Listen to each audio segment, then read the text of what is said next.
Cette alerte à présent sur les défibrillateurs. En mai dernier, un audit a établi que près d'un tiers des 500 000 appareils installés un peu partout dans des lieux publics ne fonctionnaient pas. Et aujourd'hui, une association affirme que rien n'a changé. Elle réclame une loi plus précise pour mieux encadrer leur maintenance. Écoutez les explications de Kezia Cretin, Caroline Blancard et Christophe Buisine. Elles sont désormais partout.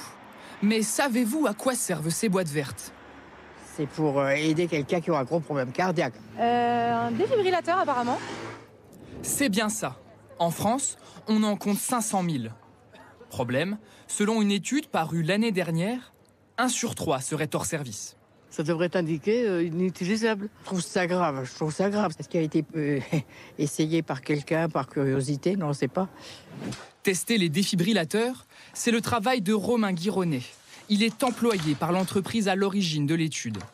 Ce jour-là, il vient dans cette salle des fêtes pour s'assurer que cet appareil fonctionne toujours. Sans test de choc sur un défibrillateur, certains défibrillateurs ne fonctionneront jamais, alors qu'un de leurs témoins de fonctionnement dira que tout va bien.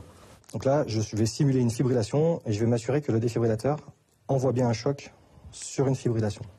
En quelques minutes, il effectue une série de tests. Coût de l'opération, 120 € par an, à la charge du propriétaire de l'appareil. Ces gestes devraient être systématiquement réalisés, ce n'est pas toujours le cas. Les gens peuvent acheter des défibrillateurs sur Internet sans conseil.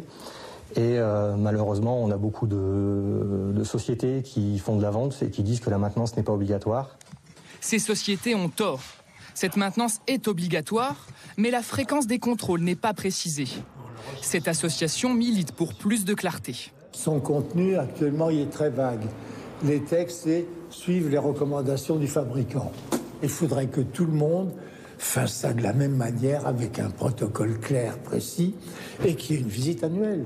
L'association a bien tenté de sensibiliser les autorités à ce flou juridique, sans succès jusque-là.